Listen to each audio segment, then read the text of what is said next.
ಜಂತರ್ ಮಂತರ್ನಲ್ಲಿ ಹೋರಾಟ ಮಾಡುತ್ತಿರುವ ವಿದ್ಯಾರ್ಥಿಗಳ ಮೇಲೆ ಲಾಠಿ ಪ್ರಹಾರ ಹಾಗೂ ಅಶ್ರುತ ವಾಯು ಪ್ರಯೋಗಿಸಿ ಮಾರಣಾಂತಿಕ ಹಲ್ಲೆಗೆ ಕಾರಣವಾದ ಕೇಂದ್ರ ಸರ್ಕಾರದ ಮತ್ತು ಪೊಲೀಸ್ ದೌರ್ಜನ್ಯ ಖಂಡಿಸಿ ಜೇವರ್ಗಿ ಪಟ್ಟಣದಲ್ಲಿ ರಿಲಯನ್ಸ್ ಪೆಟ್ರೋಲ್ ಪಂಪ್ದಿಂದ ಮಿನಿ ವಿಧಾನಸೌಧವರೆಗೂ ನೂರಾರು ವಿದ್ಯಾರ್ಥಿಗಳು ಹಾಗೂ ಪ್ರಗತಿಪರ ಸಂಘಟನೆಗಳ ನೇತೃತ್ವದಲ್ಲಿ ಬೃಹತ್ ಪ್ರತಿಭಟನೆ ನಡೆಯಿತು.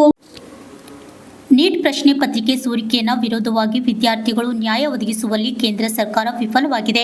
ಕೇಂದ್ರ ಶಿಕ್ಷಣ ಸಚಿವ ಧರ್ಮೇಂದ್ರ ಪ್ರಧಾನ್ ಅವರು ತಕ್ಷಣವೇ ರಾಜೀನಾಮೆ ನೀಡಬೇಕು ಮತ್ತು ಪೊಲೀಸ್ ದೌರ್ಜನ್ಯ ಖಂಡನೆ. ದೆಹಲಿಯಲ್ಲಿ ಜಂತರ್ ಮಂತರ್ನಲ್ಲಿ ಹೋರಾಟ ಮಾಡುತ್ತಿರುವ ವಿದ್ಯಾರ್ಥಿಗಳ ಮೇಲೆ ದೌರ್ಜನ್ಯ ಎಸಗಿದ ಪೊಲೀಸ್ ನಡೆಗೆ ಖಂಡನೆ ಹಾಗೂ ಅವರ ಬಂಧನಕ್ಕೆ ಆಗ್ರಹಿಸಿ ಜೇವರ್ಗಿ ತಹಸೀಲ್ದಾರ್ಗೆ ಮನವಿ ಪತ್ರ ಸಲ್ಲಿಸಿ ನಂತರ ಒಂದು ಬೃಹತ್ ಹೋರಾಟಕ್ಕೆ ವಿವಿಧ ಕಾಲೇಜು ವಿದ್ಯಾರ್ಥಿಗಳು ಭಾಗವಹಿಸಿ ಮಾಧ್ಯಮದವರ ಜೊತೆ ಮಾತನಾಡಿ ಆಕ್ರೋಶ ವ್ಯಕ್ತಪಡಿಸಿದರು.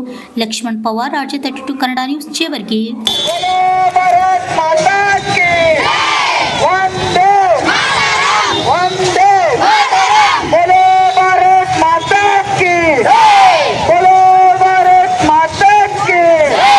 ವಿದ್ಯಾರ್ಥಿಗಳ ಮೇಲೆ ಹಲ್ಲೆ ಮಾಡಿರ್ತಕ್ಕಂಥ ಅಧಿಕಾರಿಗಳಿಗೆ ಧಿಕ್ಕಾರ. ವಿದ್ಯಾರ್ಥಿಗಳ ಮೇಲೆ ಹಲ್ಲೆ ಮಾಡತಕ್ಕಂಥ ಪೊಲೀಸ್ ಇಲಾಖೆಗೆ ಧಿಕ್ಕಾರ. ದಿಲ್ಲಿಯಲ್ಲಿ ವಿದ್ಯಾರ್ಥಿಗಳ ಮೇಲೆ ಹಲ್ಲೆ ಮಾಡತಕ್ಕಂಥ ಪೊಲೀಸ್ ಇಲಾಖೆಗೆ ಧಿಕ್ಕಾರ.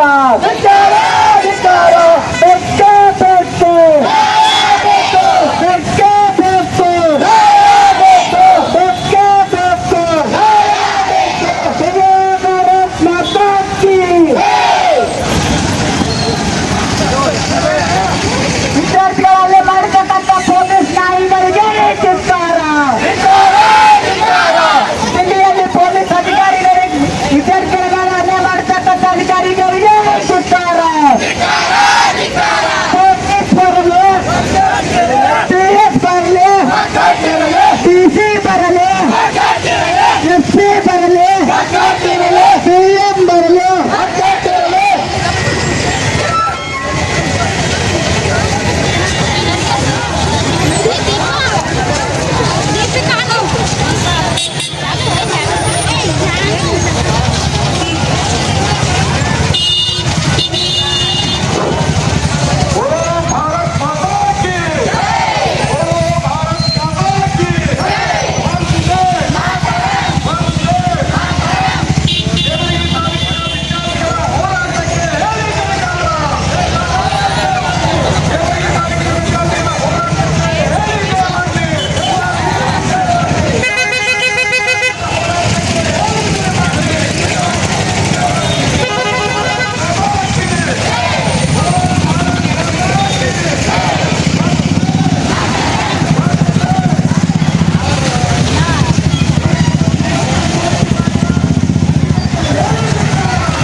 ಅವರಿಗೆ ಯಾವಾಗ ಅಧಿಕಾರ ಸಿಗುತ್ತೆ ಅವರಿಗೆ ಅಹಂಕಾರ ಸರ್ವಾಧಿಕಾರಿಗಳು ನಡೀತಾ ಇದೆ.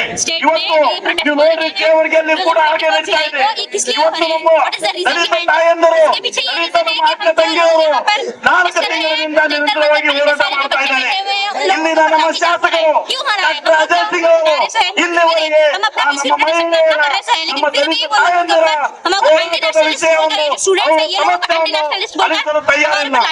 ಯಾಕಂದ್ರೆ ಅವರಿಗೆ ಪಟ್ಟು ಬಂದೈತೆ, ಅವರಿಗೆ ಅಧಿಕಾರದ ಮನ ಏನಿದೆ. ಇವತ್ತು ನಮ್ಮ ತಾಯಂದಿರು ಶಾಸಕರಲ್ಲಿ ಹೋರಾಟ ಇವತ್ತು ಮಳೆಗಾಲದ ಪ್ರಾರಂಭ ಆಗಿದೆ. ಇಲ್ಲಿವರೆಗೆ 4 ತಿಂಗಳಲ್ಲಿ ದೇವರಿಗೆ ಎದುರುಗಡೆ ಬಂದು ಈ ನಾಲಾಯಕ ಶಾಸಕರಿಗೆ ಮುಂದೆ ಬಂದ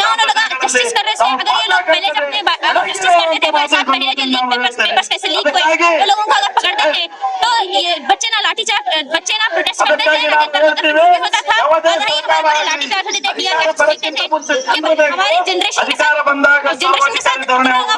अत्याचार कर रहे थे हमको हम कुछ भी नहीं कर रहे एंटी नेशनलिस्ट बोल रहे कुछ भी नहीं कर रहे हमारे ऊपर लाठीचार्ज गैसेस फेंक रहे थे और हम इसलिए कर रहे थे हमको इंसाफ मिला जो भी गवर्नमेंट अपना जो अपनी जो है उसको मानकर हिंदुस्तान के स्टूडेंट से माफी मांगना और खासतौर पर जंतर मंतर पे जो बैठे हुए लोग हैं उनके जो मांगे हैं पूरा करना। डिमांड क्या है डिमांड क्या है आपका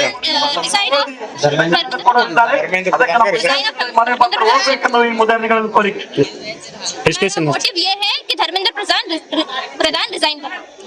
ನನ್ನ ಹೆಸರು ಮಹಾಲಕ್ಷ್ಮಿ. ಡೈರೆಕ್ಟ್ ಟಾಪಿಕ್ ಬರ್ತೀನಿ. ಏನಂತಂದ್ರೆ ನಾವು ರಾತ್ರಿ ಹಗಲು ಎಲ್ಲ ಕಷ್ಟಪಟ್ಟು ನಮ್ಮ ತಂದೆ ತಾಯಿಂದ ಎಲ್ಲ ಅವ್ರಿಗೆ ಒಂದು ಸ್ಟೇಜಿಗೆ ಬರ್ಬೇಕು ಅವ್ರ ತರ ನಾವು ಎಷ್ಟ ಅವ್ರ ತರ ನಾವು ಆಗ್ಬಾರ್ದು ಅಂತ ಹೇಳಿ ಕೇಶಿಂದ ನಮಗೂ ಒಂದ್ ಸ್ಥಾನಕ್ಕೆ ಒಯ್ಬೇಕಂತ ಹೇಳಿ 50-60 ಎಷ್ಟೋ ಸಾವಿರ ಕೊಟ್ಟು ಕೇಶಿಂದ ನಮ್ಗೆ ಕಾಲೇಜಿಗೆ ಕಳಿಸ್ತಾರ. ನಾವು ಏನೋ ಒಂದ್ ಕನಸು ನಮ್ಮ ಮಕ್ಕಳು ಏನೋ ಒಂದ್ ಕನಸು ಕಟ್ಕೊಂಡಿರ್ತಾರ. ಆ ಕನಸು ನನಸಾಗ್ಬೇಕು ಅವ್ರದ್ದು ಅಂತ ಹೇಳಿ ನಮ್ಗೆ ಓದಿಸ್ತಾರ. ಈ ತರ ನಾವೆಲ್ಲ ಡಾಕ್ಟರ್ ಆಗ್ಬೇಕಂತ ಕನಸು ಕಟ್ಕೊಂಡಿವಿ. ಅವ್ರೆ ಈ ಅಧಿಕಾರಿಗಳೆಲ್ಲ ಡಾಕ್ಟರ್ ಅವರೆಲ್ಲ ಅಧಿಕಾರಿ ಮಕ್ಕಳು ಎಲ್ಲ ರೊಕ್ಕ ಕಟ್ಟಿಗೆಯಿಂದ ಬೇರೆ ಬೇರೆ ದೇಶದವರೆಲ್ಲ ಇದು ಮಾಡಿ ಬೇರೆ ಬೇರೆ ದೇಶ ರೊಕ್ಕ ಇರ್ತಾವ ಅವ್ರ ಕಟ್ಟಿಗೆಶಿಂದ ಮುಂದಕ್ಕೆ ಹೋಗ್ತಾರ. ನಾವ್ ನಾವು ಬಡವರು ಓದಿಗೆಶಿಂದ ನಾವು ನೀಟ್ ಪಾಸ್ ಆಗ್ಬೇಕು ಅಂತ ಎಲ್ಲ ನಂಬ್ಕೊಂಡಿದ್ದಾರೆಲ್ಲ ಏನ್ ಮಾಡ್ಬೇಕು ನಾವು ಈ ತರ ಪೇಪರ್ ಎಲ್ಲ ಲೀಕ್ ಮಂತ್ರಿಗಳೆಲ್ಲ ತರ ನಾವ್ ಈ ತರ ಮಾಡಿದ್ರೆ ನಾವ್ ಹೆಂಗ್ ಮಾಡ್ಬೇಕು ಏನಾದ್ರು ಒಂದು ಸೊಲ್ಯೂಷನ್. ಇವತ್ತಿನ ದಿನ ನಮ್ಮ ಜೇವರ್ಗಿ ತಾಲೂಕಿನ ವಿವಿಧ ಕನ್ನಡ ಪರ, ರೈತ ಪರ, ದಲಿತ ಪರ ಸಂಘಟನೆ ವತಿಯಿಂದ ಮತ್ತು ASF ಸಂಘಟನೆ ವತಿಯಿಂದ ಎಲ್ಲ ನಮ್ಮ ಜೇವರ್ಗಿ ಜನತೆ ವತಿಯಿಂದ ಇವತ್ತು ಬೃಹತ್ ಹೋರಾಟದ ಮುಖಾಂತರ ಒಂದು ಖಡಕ್ಕಾದಂಥ ಎಚ್ಚರಿಕೆ ಏನಪ್ಪ ಅಂತಂದರೆ ಇವತ್ತಿನ ದಿನ ಏನು ಈ ಕೇಂದ್ರದಲ್ಲಿ ನೀಟ್ ಪ್ರಶ್ನೆ ಪತ್ರಿಕೆ ಸೋರಿಕೆಯಿಂದ 18 ಜನ ನನ್ನ ಸೋದರ ಮತ್ತು ಸೋದರರು ಇವತ್ತಿನ ದಿನ ಆತ್ಮಹತ್ಯೆ ಮಾಡ್ಕೊಳ್ತಕ್ಕಂಥ ಒಂದು ಕೆಟ್ಟ ಘಟನೆ ನಮ್ಮ ಭಾರತ ದೇಶದಲ್ಲಿ ಏನು ಸಂಭವಿಸಿರೋದು ನಮಗೆಲ್ಲರಿಗೂ ಕೂಡ ಮನಸ್ಸಿಗೆ ನೋವನ್ನು ಮಾಡಿದೆ. ಹಾಗಾಗಿ ಈ ಕೇಂದ್ರ ಸರ್ಕಾರಕ್ಕೆ ನಮ್ಮೆಲ್ಲ ಸಂಘಟನೆ ಪರವಾಗಿ ಎಚ್ಚರಿಕೆಯನ್ನು ತಿಳಿಸೋದೇನಂತಂದರೆ ಅತಿ ಶೀಘ್ರದಲ್ಲೇ ಆ ಅಕ್ರಮ ವ್ಯವಹಾರದಲ್ಲಿ ಭಾಗಿಯಾಗಿರ್ತಕ್ಕಂಥ ಅಧಿಕಾರಿಗಳನ್ನು ಬಂಧಿಸಿ ಅವರಿಗೆ ಕಠಿಣ ಶಿಕ್ಷಣ ಕೊಟ್ಟು ಗಡೀಪಾರನ್ನು ಮಾಡಬೇಕಾಗಿದೆ. ಅದೇ ರೀತಿಯಾಗಿ ಕೇಂದ್ರದ ಏನು ಶಿಕ್ಷಣ ಸಚಿವರಾಗಿರ್ತಕ್ಕಂಥ ಧರ್ಮೇಂದ್ರ ಅವರನ್ನು ರಾಜೀನಾಮೆಯನ್ನು ಕೊಡಬೇಕಾಗಿದೆ. ಅದೇ ರೀತಿಯಾಗಿ ಏನು ಶಾಂತಿ ರೀತಿಯಿಂದ ಹೋರಾಟ ಮಾಡಿರ್ತಕ್ಕಂಥ ನಮ್ಮ ವಿದ್ಯಾರ್ಥಿ ಮಿತ್ರರ ಮೇಲೆ ಪೊಲೀಸ್ ಏನು ದಿಲ್ಲಿಯ ಪೊಲೀಸ್ ಅಧಿಕಾರಿಗಳೇನದ ಲಾಠಿ ಚಾರ್ಜ್ ಮಾಡುವ ಮೂಲಕ ಏನದ ಒಂದು ಮಾನವೀಯತೆ ಮೌಲ್ಯವನ್ನು ಏನು ಕುಂಠಿತಗೊಳಿಸ್ತಕ್ಕಂಥ ಕೆಟ್ಟ ನೀಚ ಕೆಲಸವನ್ನು ಪೊಲೀಸ್ ಅಧಿಕಾರಿಗಳು ಮಾಡ್ಯಾರ. ಶೀಘ್ರವೇ ಅಂತ ಪೊಲೀಸ್ ಅಧಿಕಾರಿಗಳ ವಿರುದ್ಧ ಕ್ರಿಮಿನಲ್ ಪ್ರಕರಣ ದಾಖಲೆ ಮಾಡಿ ಅವರಿಗೆ ಸಹ ಬಂಧಿಸಬೇಕು. ಈ ನೀಟ್ ಪರೀಕ್ಷೆ ಏನದ ಒಟ್ಟಾರೆಯಾಗಿ ಪಾರದರ್ಶಕವಾಗಿ ನಡೀಬೇಕು. ಆ ವಿಚಾರದಲ್ಲಿ ನಮ್ಮೆಲ್ಲ ಎಲ್ಲ ಮುಖಂಡರ ಒಂದು ಬೇಡಿಕೆ ಏನದ ಅಂತಂದ್ರೆ ಮುಂದೆ ಇಂಥ ಅಹಿತಕರ ಘಟನೆ ನಡೆದೇ ಹಾಗೆ ಮತ್ತು ಶಿಕ್ಷಣದ ಮೇಲೆ ವಿಶ್ವಾಸವನ್ನ ಬರುವಂತ ಕ್ರಮವನ್ನ ಈ ಮೋದಿ ಸರ್ಕಾರ ಕೇಂದ್ರ ಸರ್ಕಾರ ಮಾಡಬೇಕು. ಇಲ್ಲಾಂದ್ರೆ ನೈತಿಕ ಹೊಣೆವತ್ತಿ ಏನದ ಮಾನ್ಯ ಮೋದಿಯವರು ನಮ್ಮ ದೇಶದ ಪ್ರಧಾನಮಂತ್ರಿ ಏನದ ರಾಜೀನಾಮೆಯನ್ನು ಕೊಡಬೇಕಂತ ಈ ಮೂಲಕ ನಾನು ನಮ್ಮ ಸಂಘಟನೆ ವತಿಯಿಂದ ತೀವ್ರವಾಗಿ ಉಗ್ರವಾಗಿ ಆಗ್ರಹಿಸ್ತಾ ಇದ್ದೀನಿ. ಜೇವರ್ಗಿಯಲ್ಲಿ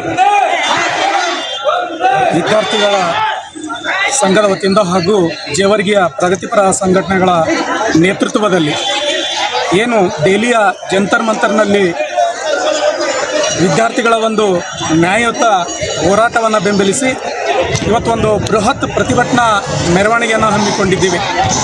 ಇದರ ತಾತ್ಪರ್ಯ ಏನಂತಂದರೆ ಈ ದೇಶದಲ್ಲಿ ಹಲವು ವಿದ್ಯಾರ್ಥಿಗಳು ಸುಮಾರು 2 ವರ್ಷಗಳ ಕಾಲ ಕಷ್ಟಪಟ್ಟು 24 ಲಕ್ಷ ವಿದ್ಯಾರ್ಥಿಗಳೇನಪ್ಪ ಅಂತಂದ್ರೆ ನೀಟ್ ಎಕ್ಸಾಮನ್ನು ಬರೀತಾರೆ.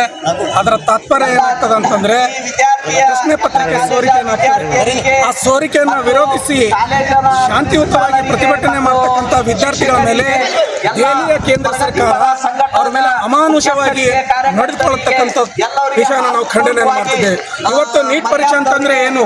ನೀಟ್ ಪರೀಕ್ಷೆ ಅಂತಂದ್ರೆ ಏನು? ಅದು ಒಂದು ಬಡವರ ಮಕ್ಕಳ ಕನಸು.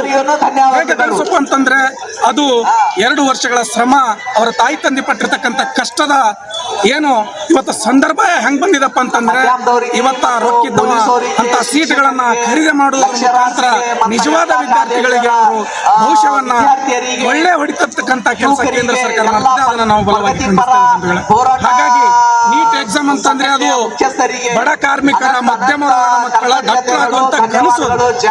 ಆ ಕನಸಿಗೆ ನೀವು ಕೊಳ್ಳೆ ಇಡ್ತೀರಿ ಅಂತಂದ್ರೆ ಈ ಕೇಂದ್ರ ಸರ್ಕಾರಕ್ಕೆ ನಾಚಿಕೆ ಆಗ್ಬೇಕಂತಕ್ಕಂಥ ಮಾತನ್ನು ಕೂಡ ನಾನು ಈ ಸಂದರ್ಭದಲ್ಲಿ ಹೇಳ್ತೀನಿ ಬಂಧುಗಳೇ. ಇವತ್ತು ನಾವು ದೆಹಲಿ ವಿದ್ಯಾರ್ಥಿಗಳಿಗೆ ಒಂದೇ ಒಂದು ವಿಷಯನ ಹೇಳಕ್ಕೆ ಇಷ್ಟಪಡ್ತೇನೆ. ವಿದ್ಯಾರ್ಥಿಗಳೇ, ನೀವು ಯಾರೂ ಕೂಡ ಒಪ್ಪಂಟಿ ಅಲ್ಲ. ದೆಹಲಿಯಿಂದ ಕನ್ಯಾಕುಮಾರಿವರೆಗೆ, ಕನ್ಯಾಕುಮಾರಿಯಿಂದ ಕಲಬುರಗಿವರೆಗೆ ಇಡೀ ದೇಶದ ಯುವಕರು ನಿಮ್ಮ ಜೊತೆ ಇರ್ತೇವೆ. ನೀವು ಎದೆಗುತ್ತದೆ ಮುಂದೆ ಸಾಗಿ ಅಂತಕ್ಕಂಥ ಮಾತನ್ನು ಹೇಳಿ ನಾನು ಮಾತು ಮುಗಿಸ್ತೇನೆ. ಜೈ ಭೀಮ್.